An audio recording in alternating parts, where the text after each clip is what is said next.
It began quietly, unremarkably. A cough, a fever. Flu season in London was always dreadful, but this was different. Patient zero. He didn't know his role, his place in the macabre play about to unfold. He boarded the tube, coughing, unaware. He was already gone. Something new stirred within him. The virus spread like whispers on the wind. Invisible, unstoppable. It infiltrated every corner of the globe. We watched, bewildered, as hospitals overflowed. But the fear, the dread, it was blunted, because people weren't dying, they were changing. At first the changes were subtle. A heightened sense of smell, unusually vivid dreams, a burst of strength after years of frailty. We marveled at these anomalies, dismissing them as mere quirks of the virus. We were so naive. We didn't understand. This was not a sickness, it was a metamorphosis. The world held its breath, caught between trepidation and a hesitant hope. What did this virus mean? Was it a threat, a gift, or a curse disguised as salvation? We were about to find out. The answer, as with most things, lay somewhere in the shadows between. Scientists called it the rewriting. The virus, a microscopic engineer, was restructuring human DNA. It bestowed abilities that defied logic, defied nature, telekinesis, telepathy, healing, and flight. We were no longer Homo sapiens, we were something more. Or were we? The world became a fantastical spectacle, people soaring through the sky, objects moving with a thought, the sick healed with a touch. We were witnessing the impossible, the stuff of comic books and childhood dreams now playing out on the world stage. But every coin has two sides. With each incredible feat, a darkness bloomed. The line between reality and delusion blurred.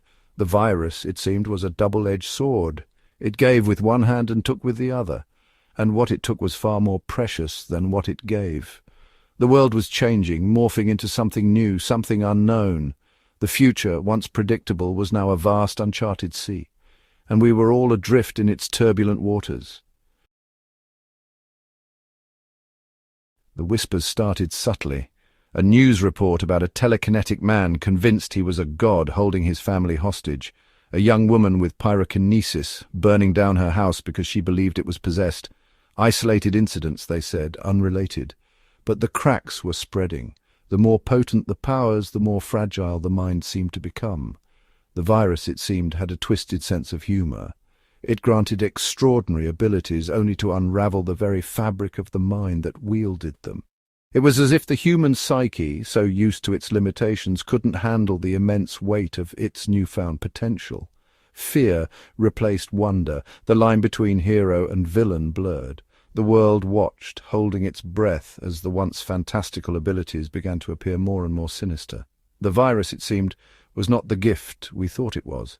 It was a curse, a Pandora's box of unimaginable consequences. As the world outside descended into chaos, a chilling thought took root in my mind. What if the real danger wasn't the powers themselves, but the madness they brought with them? What if the real enemy was not out there, but within us all? The world fractured, governments crumbled, old alliances dissolved, replaced by a new world order defined by power. Those with extraordinary abilities, the evolved as we called them, rose to prominence, ruling with an iron fist and a disintegrating sense of reality. Those without powers, the grounded, were relegated to the fringes, living in fear of the whims of the gifted. They became second-class citizens in their own right, their lives dictated by those who could manipulate the very fabric of existence. The virus, once a common enemy, had become a tool of division, a catalyst for chaos. It had exposed the darkness within us, the inherent flaws in our nature. We had always been capable of cruelty, but now, with unimaginable power at our fingertips, we were capable of so much more. The world was a cacophony of fear, anger, and despair. The virus had not just rewritten our DNA, it had rewritten the very fabric of our society, our values, our humanity, and in the ashes of the old world a new one was being built, a world where power was absolute and madness reigned supreme. Section 5. The Gifted and the Damned, a New World Order. The evolved, drunk on their newfound power, carved up the world for themselves. Telekinetic warlords ruled over swathes of land. Pyrokinetics controlled the flow of energy. Empaths manipulated the masses with whispers of fear and desire. The The world had become a chessboard, and we were all pawns in their twisted game. Some tried to use their powers for good, forming sanctuaries for the grounded, offering protection and aid. But their efforts felt futile, like trying to stem a tsunami with a sieve. The darkness was spreading, seeping into even the purest of hearts. I watched, horrified, as friends, neighbours, colleagues succumbed to the madness. Their eyes, once filled with warmth and familiarity, now blazed with an unsettling intensity, a chilling detachment from the humanity they once possessed. The world was a hall of mirrors, reflecting back our worst fears, our deepest desires, and amplifying them to a deafening roar. In this new world there was no right or wrong, only power and those who craved it, and the price of that power, it was far greater than any of us could have imagined.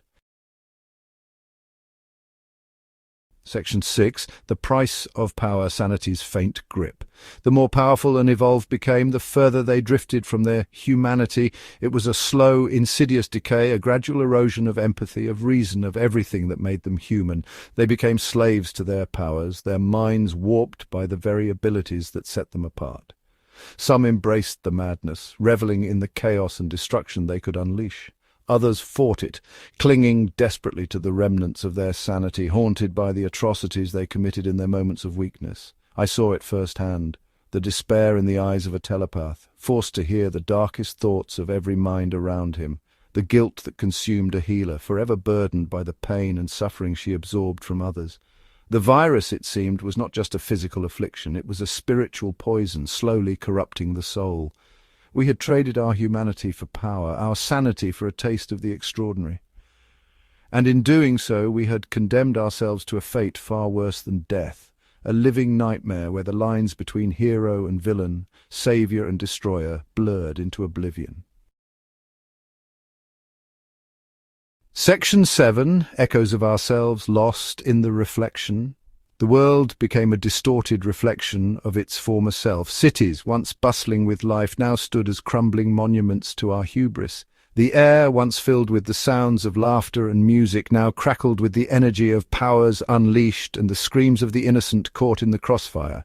We had become monsters in our own right, our actions fueled by paranoia, fear, and the insatiable thirst for power. The virus had stripped us bare, revealing the darkness that lurked beneath the surface of our carefully constructed civilization.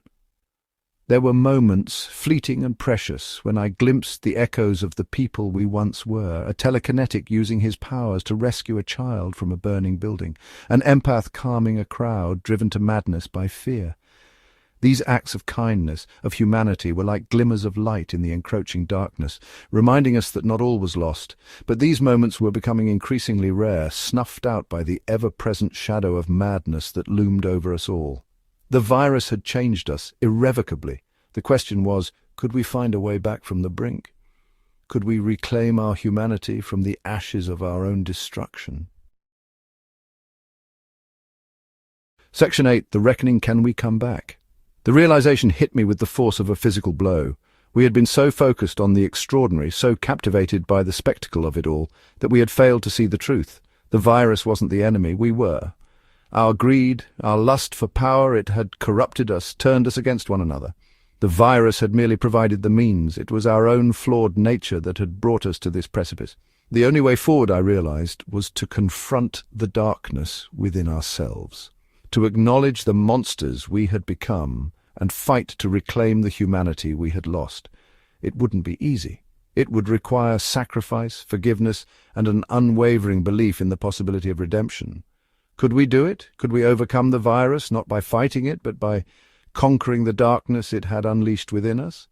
The answer, I knew, lay not in some grand display of power, but in the quiet, courageous acts of everyday heroes, the ones who clung to their humanity in the face of unimaginable horror.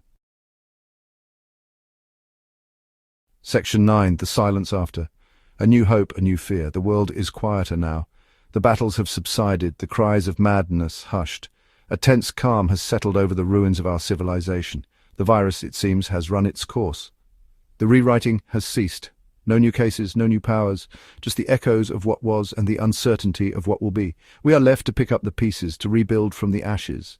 The evolved, some stripped of their powers, others clinging to the remnants of their sanity, are grappling with the consequences of their actions.